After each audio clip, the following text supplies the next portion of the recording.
कुरा केवल वस्तुको होइन, कुरा त कसैले हामी छौ भन्ने भरोसा दिनुको हो। धेरै समयको तयारी, अनगिन्ती मनहरूको साथ र एउटै संकल्प कि हाम्रा यी नानी बाबुहरूको ओठमा अलिकति मुस्कान ल्याउन सकियोस्। बीएसके फाउन्डेसनको यो सानो प्रयास र त्यही एउटा सानो खुशीको लागि संसारभरका सहयोगी हातहरूले जुटाएको यो माया अब उनीहरूको काखमा पुग्दैछ। कसैको लागि यो नयाँ कपी होला, कसैको लागि न्यानो ओड्ने ओडान, तर हाम्रो लागि यो उनीहरूको सुन्दर भविष्यप्रतिको एउटा सानो सहयोग।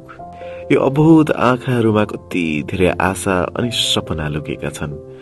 उनीहरू यसरी निडर भएर हाँस्न सकुन् भन्ने चाहनाले नै हामीलाई यहाँसम्म ल्याएको छ।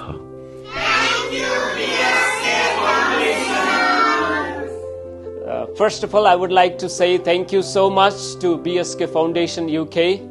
We received so many good items for our educational support program and counseling program.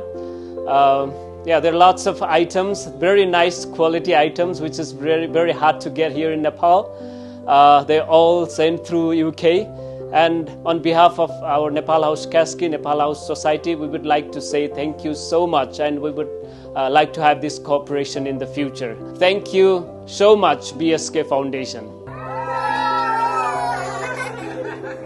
Just want to say a big thank you to everyone at the BSK Foundation. As someone that's been volunteering with Nepal House Society and Nepal House Kasky for 6 years now, I've seen the true impact of their work around the Kasky district, and the support that you have provided means that we can continue doing that more, and I am just so grateful and honoured to have been part of this at the moment. So thank you so much to BSK Foundation.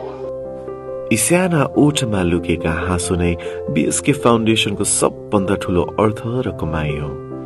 सहयोग जुटाउनेदेखि सामग्री तयार पारेर उनीहरूको आँगनसम्म पुग्दा त हाम्रो एउटै चाहना थियो, अभावलाई हटाउने र भविष्यप्रति भरोसा जगाउने। हाम्रो यो सेवाको भावनालाई बाटो खोलिदिने नेपाल हाउस र आफ्ना बालबालिकाको भविष्यसँगै नेपालका नानीहरूको सपना पनि सजाउने ती तमाम सहयोगी मनलाई हृदयदेखि नै आभार छ। तपाईको निस्वार्थ साथले आज यी साना आँखाहरूमा भोलिको देश देखिने एउटा सुन्दर कल्पना जागेको छ। बीएसके फाउन्डेसन नेपालकै लागि, आवश्यकतामा परेकाहरूका लागि।